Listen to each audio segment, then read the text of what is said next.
Hello, welcome to another episode of This, That, and the Other. Today I'm going to be discussing a football league that existed in 1989 to 1990 called Minor League Football System. And they had a team in Fairfax, Virginia that played at Stallacre Stadium, Fairfax High School, called the Virginia Storm. And that's Minor League Football System right here.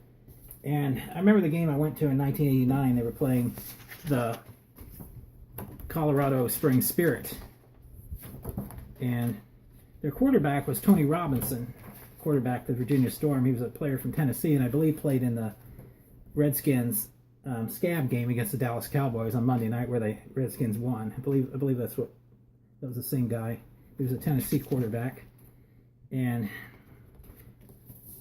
the commissioners were Roger Worley, an old St. Louis Cardinal defensive player from 1989 to 90, and Darrell Rogers, who coached the Detroit Lions, and Peter Spivak, 1990. President was Ed Watkins, both years. Public Relations, Sue Snyder, 1989. Director of Player Personnel, Andy Everest, 1990. Supervisor Officials, Eric Joe, 1990. And they were headquartered in St. Charles, Missouri. I-70 at 5th Street, Noah's Ark, Suite 117. That must have been the old Noah's Ark restaurant in St. Louis, in St. Charles, Missouri. I remember seeing it. I never actually went to that restaurant, but I do remember it existing. And teams that existed: Charlotte Barons, both years. That was a team in 1989 that had an undefeated season and finally lost in the playoffs. Harrisburg Patriots, both years. Pocono Mountaineers, I saw Virginia Storm play them as well, 1989. Virginia Storm, 1989. Florida Renegades, 1989 to 1990. San Jose Bandits, 1989. Fresno Bandits, 1990. Colorado Springs Spirit, 1989 to 90. Pueblo Crusaders, both years. St. Louis Riverboat Gamblers, 1989. And then Hayward had the Outlaws in 89, and California had the Outlaws in 1990. Then Seattle had the Express, 1989. Tacoma had the Express, 1990. The Bay State Titans, 1990. Middle Georgia Heatwave, 1990. Scranton Stallions, 1990. And Oklahoma City Twisters, kind of interesting. In the playoffs in 1989, Pueblo beat Harrisburg 20-7. Colorado Springs beat St. Louis 35-24. Next round, Colorado Springs beat San Jose 19-7. Pueblo beat Charlotte 20-12. Championship, Pueblo beat Colorado Springs 21-14. Okay, 1990 playoffs. Florida beats Scranton 28-7. Oh, I'm sorry, was that a playoff game? Yeah, I'm not sure. No, I think playoffs start here. Charlotte beat Bay State 21-20. Oklahoma City lost to Pueblo 21-10. Pueblo beat them. And then the championship, Charlotte beat Pueblo 24-18. They avenged the previous season playoff loss. And let's see here. I'm going to take a look at some article I found on Wikipedia for what it's worth, and I'm going to read a couple of paragraphs.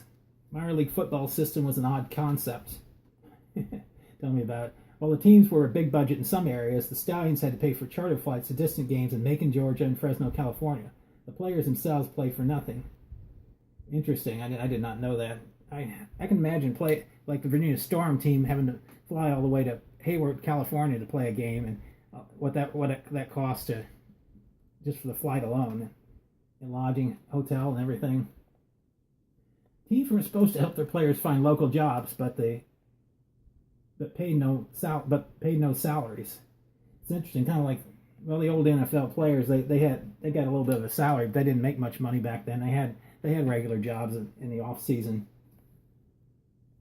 Nevertheless, league officials bucked the semi-pro label and sought to establish the MLFS as a developmental system for the NFL. The league would produce just one regular defensive end, Eric Swan, in its 2 years history. Wow. The team drew decent crowds to start, including more than 5,000 for a preseason exhibition game against Swan's Bay State Titans, but the Stallions' season went south quickly. Walt Michaels fell ill and left the team after a couple of games. After a 2-2 start, the team dropped 6 games to fall to the bottom of the league standings. Two MLFS franchises folded in mid-season as the league began to implode around the Stallions. In a strange development, the MLFS ended its season 2 weeks early in September 1990 and moved to a hastily scheduled playoff. The Stallions were out of contention, but team officials decided to finish out their schedule, apparently in order to avoid lawsuits from local sponsors.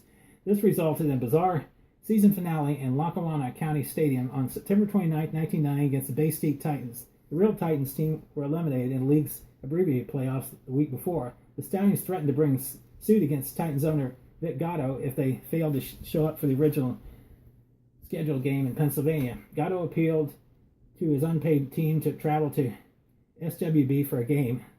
They reportedly physically ejected the owner from the team's locker room.